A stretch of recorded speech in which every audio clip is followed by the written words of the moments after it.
basement of La Penta. This is WICR. Hello, Iona College. We are now back with Lights Out Sports. On to our NBA segment, and joining us right now, Terrence Taylor.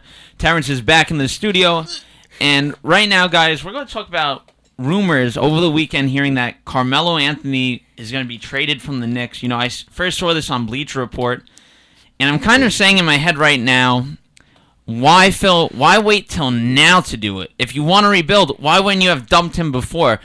Try to get a draft pick earlier for last year. Try to get somebody good in the draft. Why wait till now? And it comes to a point. Carmelo's been a big part to this Knicks team, but I don't see him as a team player. I'm kind of happy we're getting rid of him now. Ever since he came to New York, it's been a failed experiment.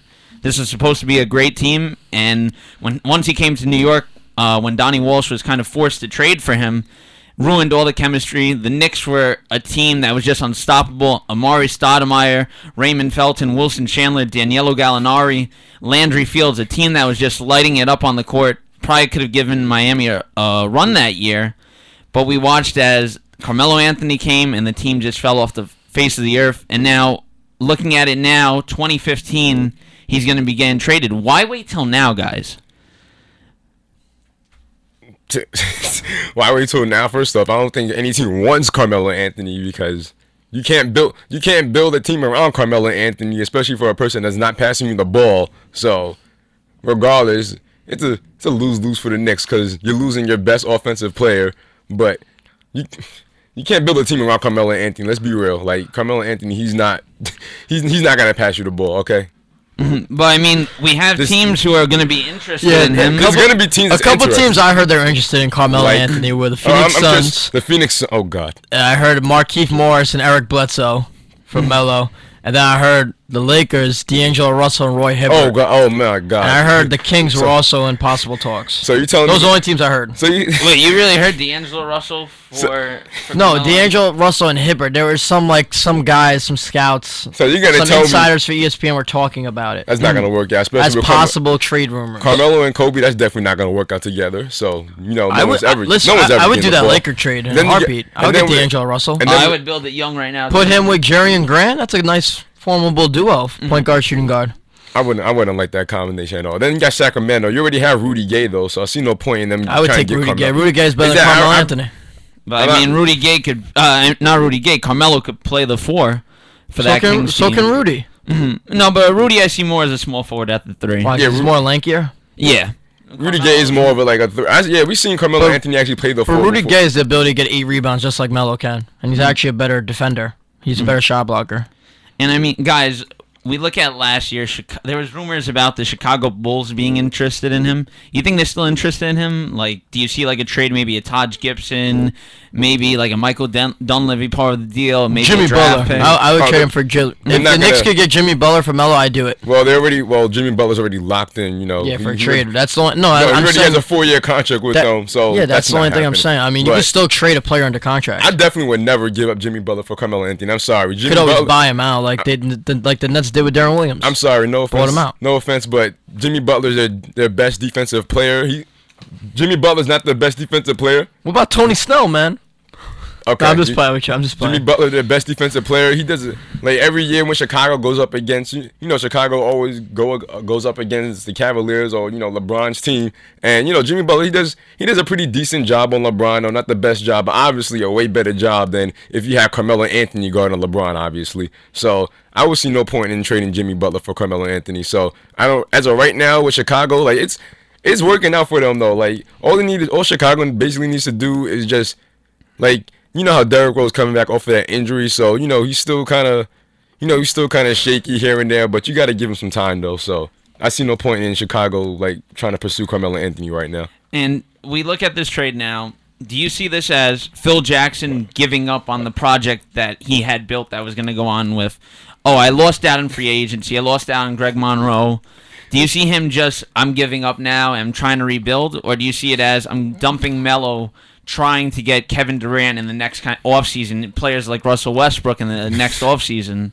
Listen, honestly, the offseason moves that they did, this team could compete in a very weak Eastern Conference. Not saying that they could compete for a championship or make the Eastern Conference Finals, but they could get into the playoffs with the 8th or 7th seed because there's only like what 4 dominant teams that separate from the rest in the Eastern Conference. Oh yeah, and on the top of that, the whole they fixed it. The whole playoff thing. So now it's the top 8 teams in each conference now to make it instead of the whole. Oh, they switched that? Yes, there's no more. It's no more. You lead in your division and you're ahead. It is now. So now 9 goes, teams from the West can make it and only 7 from the East? No. That's how it goes. It's still the same 8 teams, but now it's like how if you lead in your division, say if you had a worse record. You're talking about the seeding. Exactly. Say you had a worse record in your division. You had a worse record, but you still win the division. You're still ahead of that other team who had a better record than you. That's not how it goes anymore. So now it's like the top 8 teams with the best records in now. They changed the whole playoff thing now. Okay. Now you're truly fighting for a home field advantage. Exactly. So you really. Yeah, I was just saying like a point that like say a team like the Lakers who have made a lot of good moves. They have picked up Hibbert. Julius Randle's back. You got a young guy, D'Angelo Russell, #1 pick. Lottery pick that you picked up. So this team is better on paper, but I think the Knicks are gonna have a better season because of they're in a worser conference. And now that rumor you heard about him possibly with like a Roy Hibbert, D'Angelo Russell trade. I really don't like that whatsoever because now if you're looking at the Lakers, you're taking a ball handler right off the court. Who's going to be your #1 at point guard? Who are you filling in at point guard? And you're really weak at center yet again. Julius Randle, and you're also he can play center, Hibbert. but he plays. He's more a power forward. Rob, it was just talk. It's nothing finalized. I just think it's better for the Knicks. Not saying good for the Lakers. I mean, the trade with Kobe the and Suns, Melo, I that really wouldn't like. work. The trade with the Suns, I like. If Bledsoe and Markieff. I kind of like it because if Bledsoe stays healthy, we know what he could do on the court. Jose Calderon's coming to the end of his career in the Knicks. I mean, we have Grant. They still have we him? have Grant. They Yeah, still we have still have Calderon? I mean, he would be a. I big do loss like Jerry for us. and Grant. Kristaps Porzingis, I don't know what to expect from him. He kind of reminds me of another Bargnani, but not as good. And that's not good. And Markieff Morris, if he was to swing over in that deal, I think he would be a nice fill-in for the Knicks. Maybe like a 6th or 7th man off the bench. That could be really helpful. Absolutely. I mean, who's the starting power forward now? Is it still Actually, Bargnani? he could be a starting power forward. Porzingis right now. Porzingis. Yeah, but if say that trade was to happen, Markieff would replace Porzingis. Porzingis is starting. He's getting the starting spot.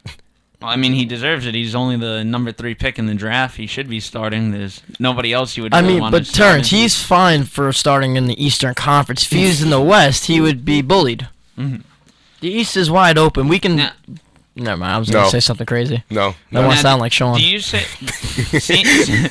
this trade now, do you see this move, like if this trade goes through, do you see it as do you still see it as Melo will change his game?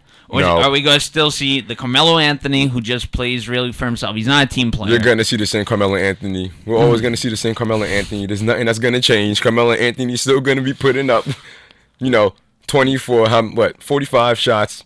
Melo only does it for Lala. That's it. I mean, he don't care about anyone else but Lala. I think he's kind of asking for this trade. I don't think the Knicks are trying to get rid of him. I think he kind of asked it because he doesn't want to be part of this. He doesn't want to be part of this rebuilding stage. It wasn't promised him with Phil Jackson. It was promised right off the back that they would land LaMarcus Aldridge. Listen, Melo doesn't even want a good team. Remember that team, that Nugget team that lost to the Lakers? Who'd you have? Kenyon Martin, you had Allen Iverson, you had J.R. Smith, you had Marcus Camby, you had a stacked team, and you had Nene coming off the bench. And didn't they have Wilson Chandler? Chauncey Billups. No, Wilson Chandler was with the Knicks. Billups. Yeah, No. Chauncey Billups. Yeah, Chauncey Billups was there. Chauncey didn't play with AI. That was when AI left. I'm saying that Melo has been on firepower teams, like stacked, like with 7 good players. Melo doesn't know how to win. It's not like we're talking about Vincent Tracy and Iverson who never had good teams. If I were these other teams, I wouldn't take Melo whatsoever. I wouldn't take that waste of money right now. I mean, we know what you're gonna get out of him. He's a guy who will put up 20 points a game, but I think he's just a hard hit on the cap room. Absolutely, Robert. I mean, yeah, almost as hard as Kevin Love. But I mean, yeah, we have the mega TV deal going through that will open more cap space. But I think a guy like Melo, you don't want that big contract. There's only 2 more players in the league who are promised more money than Carmelo Anthony: Marc Gasol and Kevin Love. Kevin Love is not worth it either, Terrence. Kevin Love would have been a great success. Well, if he was actually there on the finals, maybe if he didn't get hurt and Kelly Olynyk didn't break his arm, then Bro, they didn't need Kevin. They needed defending Kyrie Kevin Irving. Love. They need Kevin. Kyrie Irving was there. they Defending need Kevin Kevin Love. Love is like trying to defend Chris Bosh when he went to the Miami Heat. You can't defend the guy. They can't play. They needed Chris. Whoa, Chris Bosh is did 100 it. times better than Kevin Love. No, Chris but I'm Bosh saying, did- look at the Yeah, drop he- in the stats. Look at the drop in the stats. Yes, but we knew there was gonna be a drop in stats because he signed up for it when he was going with Kyrie and LeBron. He knew Yeah. what he was going But into. the difference is, I think Kevin Love put up all those stats for no reason. But he was would with Minnesota, though. He would finish 35 and 47 every year. Chris Bosh put up the same stats and make the Toronto Raptors go to the playoffs. There's a difference But look here. let's Chris compare Bosh, to Tim. the results came with Chris Bosh's work. Kevin Love's stats, no results. Kevin Love was with a team that had absolutely nobody though. His point guard So was was Chris Bosh. Chris Bosh point didn't have guard- anybody in his Toronto. Morris Peterson?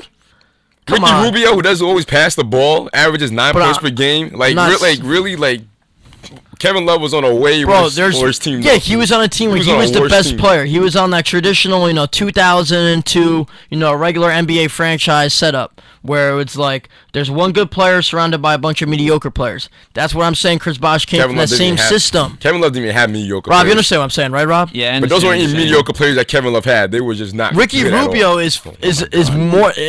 Someone can argue Ricky Rubio is better than a mediocre player. All right, you want to go? Passing. Nikola Pekovic, when Kevin he's healthy, he's Garnett not bad. played by himself in Minnesota and carried the load and made the playoffs in the West. So I don't want to Vince hear Carter anybody played by himself in Toronto. I don't want to see anybody Tracy defending McGrady how played by himself. Kevin LeBron Love played is by so himself too when he carried. No, them he to the didn't. He had finals. Mo Williams. Oh my man. God, he had Mo Williams. Bro, that's a legitimate sidekick. Shut it down. He had Mo Williams. Didn't Mo Williams make an yeah. All-Star team that year? Shut Didn't it he down. Didn't he make Shut an it All-Star down. team? He had Mo Williams. settle it down. Didn't he Shut make it an down. All-Star team? He did, right, Sean? Thank you. Shut it down. He had Mo That's Williams. a suitable. And then you had Carlos Boozer. He didn't do wasn't nothing bad. with them. Whoa, he didn't was do not nothing bad. with them. He didn't do nothing with them. Clearly, he was good enough because he went to Utah and got paid. So didn't do he nothing had to with do them. something. He didn't do nothing with them. Carlos Boozer did nothing for And, that team. don't forget about Zydrunas Ilgauskas. That guy is better than a mediocre player. He's a The better. heart and hustle and that bald head. All right, so we just told you guys about what's going on with the whole Carmelo Anthony situation. We went a little bit off track talking about the Cleveland Cavaliers, Kevin Love. But we'll be back right after these commercial breaks with our NFL fantasy segment. You're listening to